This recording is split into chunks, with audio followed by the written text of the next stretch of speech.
Composting can be a difficult concept for the beginner and advanced gardener, homesteader, farmer, stuff like that. But it is literally the problem solver to every single issue that you have on your farm, your homestead, your garden, all of it. It fixes all those problems. Today, I'm going to show you guys a foolproof recipe to make compost at home with very, very simple ingredients. Just the ingredients that you guys see right here. That's what I'm going to use to make this compost. And it's especially difficult if you've never put your hands on the compost making process before as well. So with that being said, Midwest Preparedness Conference and Kentucky Sustainable Living, I'm going to be hosting two, or like each one is going to have their own hands-on compost demonstration where you can come and see it in person. And I'll teach you how to turn these compost ingredients right here into this finished pile of compost you see in my hand. By the way, both of those festivals are linked down below in the description box. Also, if you want a on-site consultation where I come out to your property and give you a plan of what to do, when to do it, and where to do it, hit up the email down below. Shoot me an email saying, hey, I'd like a consultation. Just be sure to include your acreage and your general location, and I'll get right back to you. So with that being said, let's learn how to make some doggone compost. Now, keep in mind, y'all, I know compost can be kind of daunting. It's hard to understand maybe. But if you follow this recipe, if you follow exactly what I tell you to do it and the order in which to do it, if you follow this recipe, you will have foolproof compost. Like, you will for sure get finished compost at the end of this process. If you mess up any of the steps, don't worry, it's just gonna take a little bit longer to make compost, the exact compost that I just had a handful of a minute ago. Just follow the recipe and you won't have any issues. Now let's go over the materials list. First thing you're gonna need is the compost cage. Now this is 47 inches tall. This is just old woven wire fence. This is 47 inches tall and it's 15.5 feet in length, which will give me, and it'll overlap a little bit, so it'll give me just over 2 cubic yards of compost, and that's important. I like using the cages because it gives me a barometer on how big my pile is. Do I have all the incorrect ingredients? Stuff like that. 47 inches tall, 15 feet in length, and that'll give you about 2 cubic yards of compost if I fill it all the way up to the top, which I definitely will. The next ingredient are my greens. This is one of the main components of your compost. These are fresh cut greens. Now these I mowed and cut all today. I did that with the scythe and I did it with the mower. There's benefits to each one, so I did a little combination of both. I wanted to show you guys that whichever one you're using, you can get away with it. And there's a combination of weeds, crimson clover, which you can see right here, and just grass clippings. Everything that was in the pasture is what got mowed and got chopped up and turned into this pile right here. This is gonna be the backbone of my compost pile right here. And what's cool is that right now we're in spring flush, so whatever green materials you guys have growing, mow it down and use that as your compost. It helps if you have a bagger on your mower. That's ingredient one. That's considered my green. If you're curious about what greens will work for you, then just do a quick, search engine search for green material for my compost and it'll give you the answer.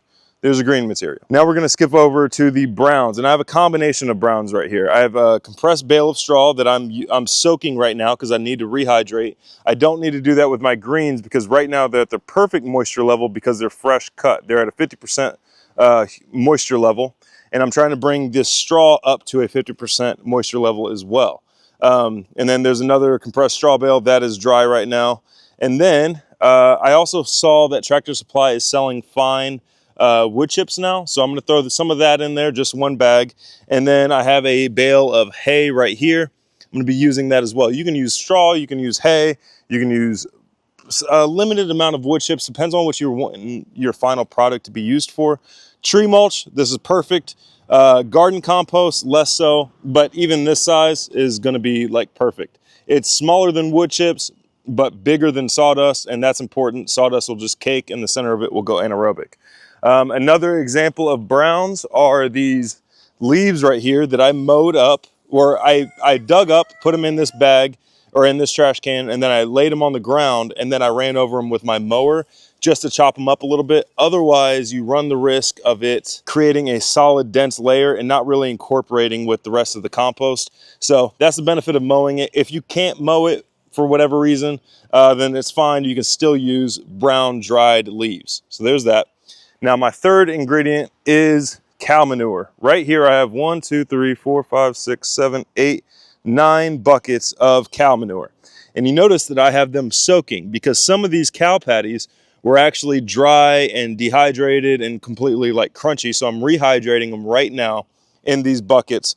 It's safer to use too much water on your initial ingredients for your compost than not enough water.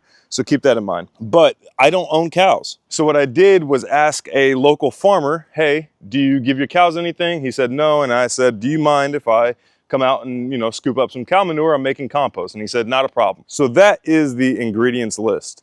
Now let's get into the assembly. Now remember, I'm going to teach you how to turn those compost ingredients into this finished compost right here. I know I said that in the beginning, but I just want a little reminder for you. This is finished compost and it came from ingredients just like this. So the first thing I'm going to do is set up my cage.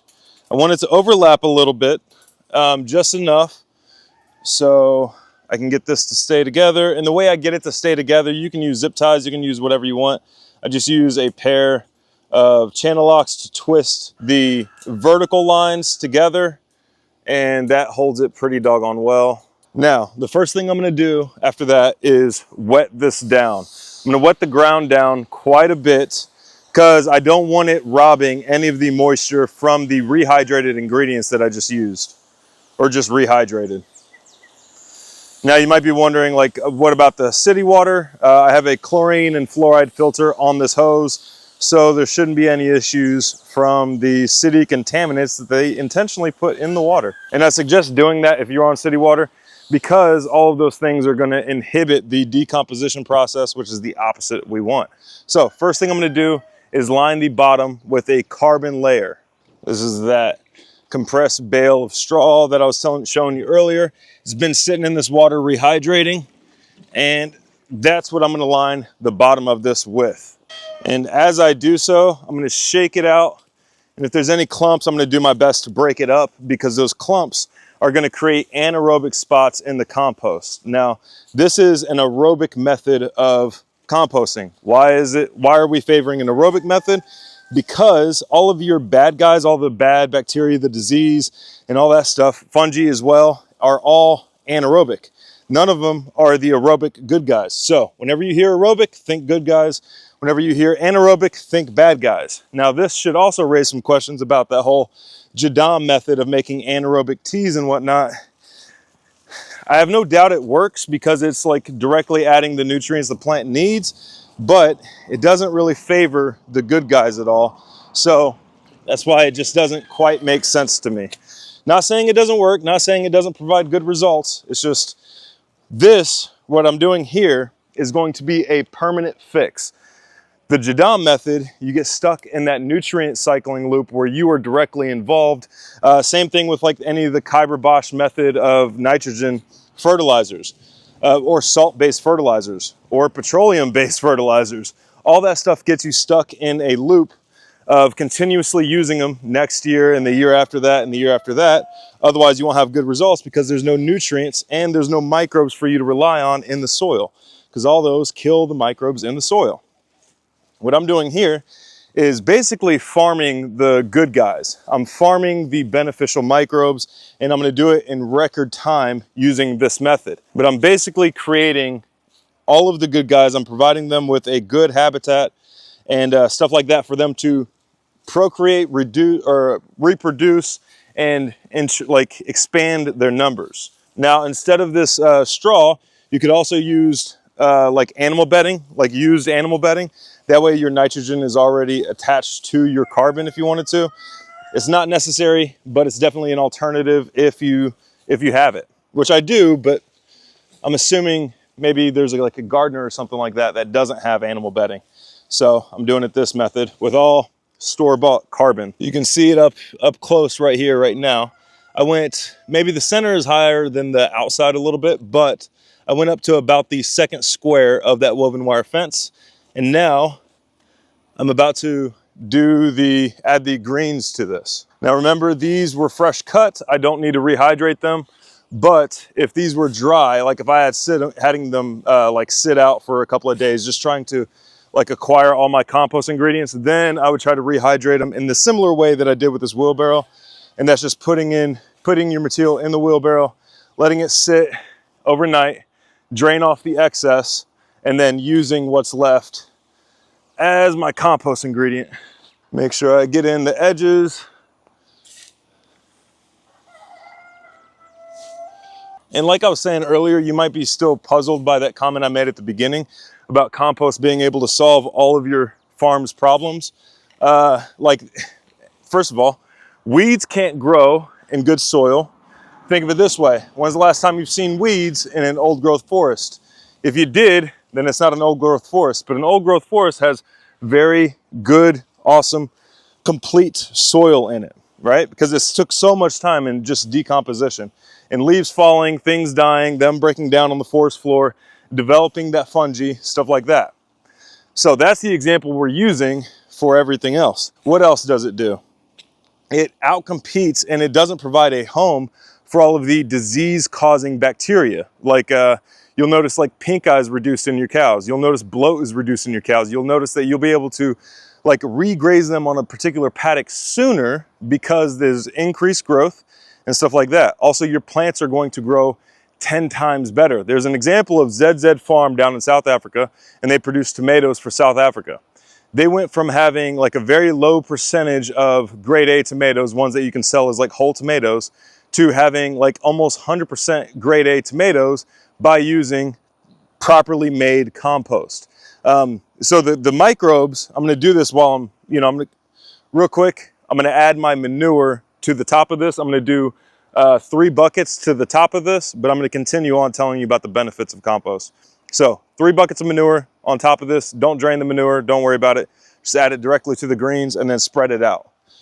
But the microbes basically provide what each plant, whatever plant you're growing, whether it's grass, trees, vegetables, anything like that, it provides on demand what that plant needs. The plant shoots down exudates into the soil, which are just sugars, and in that sugar is a grocery list, basically, like what that plant needs to survive. In exchange for that sugar, that microbe goes and derives whatever that plant needs from the inorganic matter in the soil. So your sand, silts, clays, rocks, all that stuff. It glues itself to it and starts breaking it down. But it can't make that exchange with the plant directly. It has to get eaten by a predator and pooped out before the plant actually benefits. That's where the soil food web starts coming into play. Like, imagine if you had a savanna with only lions. Those lions are going to die because they have no food source. Or imagine a savanna of only gazelle. The gazelle are going to die because there's nothing keeping the numbers in check. So they're eventually going to overgraze, overfeed, create disease, and then start dying off. That's basically what you're recreating in your compost pile. You're farming all, like the complete soil food web, you're farming it all and allowing them a space to multiply. And then I can use this to inoculate everything. Like I've said before, if you're using compost as a direct planting substrate, then that's the least efficient way to use compost. The most efficient way to use compost is to extract the organisms, dilute that solution, and then apply it to your soils that way. That's compost teas and compost extracts. But that's a different video. Today is talking about how to make compost. Now I'm gonna clean out these buckets real quick that had the manure in it, because once it dries, it makes it 10 times more difficult to actually clean out. And then everything I sprayed out of the bucket, I'm gonna put right back into the compost. And that is my first sequence. Now I'm gonna repeat that process until I fill up this entire pile. But wait around till the end because there's a special ingredient I'm gonna add to about the upper third of this pile that's gonna speed things up. It's not necessary, but it definitely speeds things up. So just to recap, I put down my browns first, and then my greens, and then my manure, and then I'm gonna repeat that sequence over and over again until I fill it up. So browns, greens, manure, browns, greens, manure. Don't overthink it, y'all. Like, don't overthink it. It's way simpler and way easier than you think. For example, if I were to pee, in the words of Jeff Lawton, if I had sawdust on the ground and I pee on the sawdust, that's the carbon from the sawdust, the nitrogen from my pee, I'm composting. It's as simple as that. We're just being very intentional about it right here. So here cues the time-lapse footage.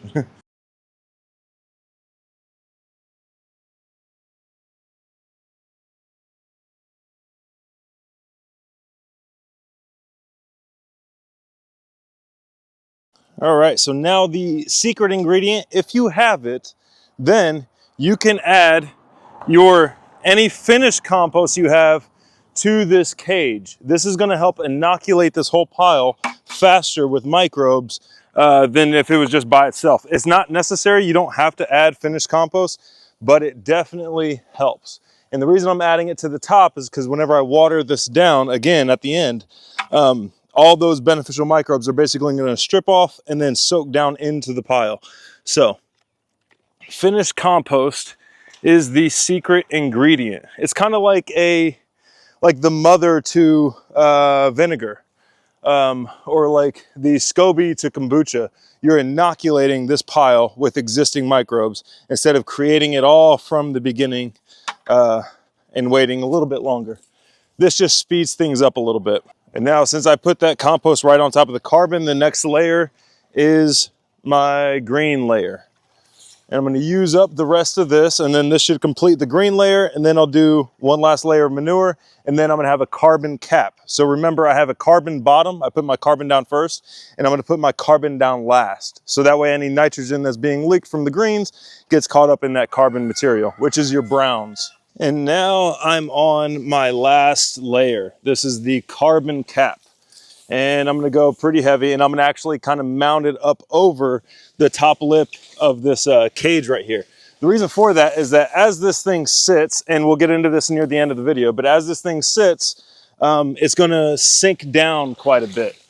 I wanna counteract that by, because everything is gonna compress and stuff like that. So I want to prepare for that and put more material than what's actually, level with the cage. But this is my last carbon layer, then we'll be good to go.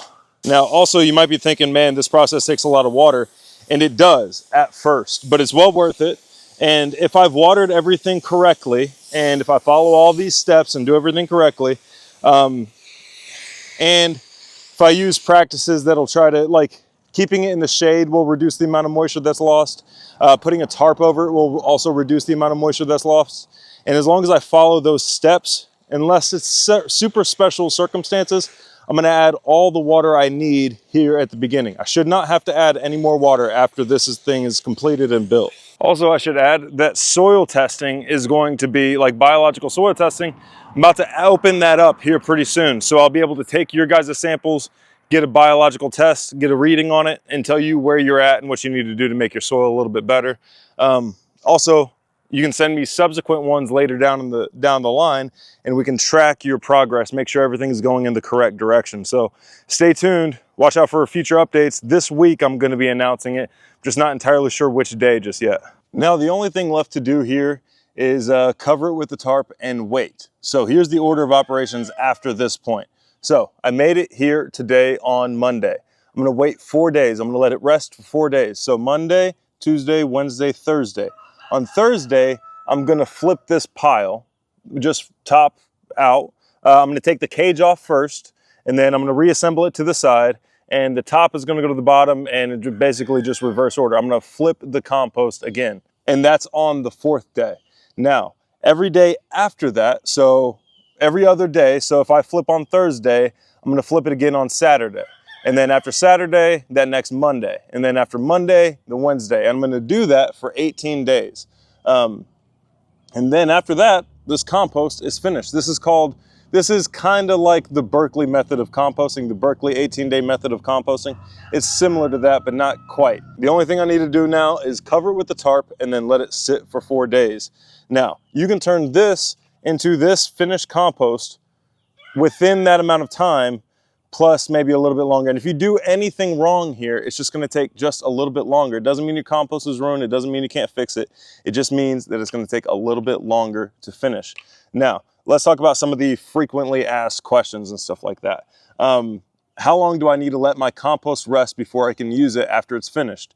So you're gonna wanna wait till, because this center of this thing is gonna heat up. Anywhere between 135 degrees to 165 degrees, that's where it's gonna hit. If it goes over 165 degrees into 170, then you need to flip it immediately because it's getting too hot. But you can, after you flip it for your last flip, you're gonna let it sit there and rest until the center of the pile comes down to the temperature of your ambient temperature. So if it's like 90 degrees outside, you want it close to 90 degrees. You don't want it in the 130s or anything like that.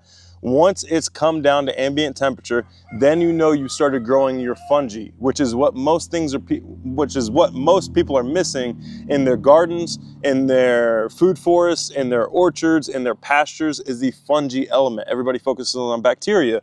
You need fungi as well. And depending on what you're growing is going to determine what like ratio you need of fungi to bacteria.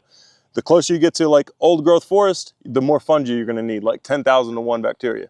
The closer you are to a garden, the closer you're gonna need to be to that 1-to-1 ratio. So 1 bacteria to 1 fungi by volume, I should say. Not like 1 single bacteria to 1 single fungal hyphae. So yeah, keep that in mind. Depending on what you want to grow is going to determine how much fungi you need. But the fungi don't start hatching out of the spores until this reaches a cooler temperature or an ambient temperature than what's going on right now. So that's going to take, depending on how hot it is, depending on how much manure you use and how much green material you use, could take anywhere from 2 weeks to a month and a half. Just put your hand in there. If it's hot, you'll be able to tell. And if it's not, then you'll also be able to tell with your hand. So that's how quickly you can use it. Do you need to add any more water? Like I said before, if you've watered everything perfectly, then you shouldn't have to add any more water all the way till the end. Now you have to maintain the moisture content after it's starting to rest. If you grab a good test to see if you have enough moisture in your compost is if you grab a handful, like 2 handfuls, and then you squeeze them together, you should have 1 drop form and fall, and that's the perfect moisture content right there. So yeah, there you go. Hopefully this video was helpful for you guys. If you have any questions, leave them down below in the comments. If you need a consultation, hit up the email, and we'll see you next time.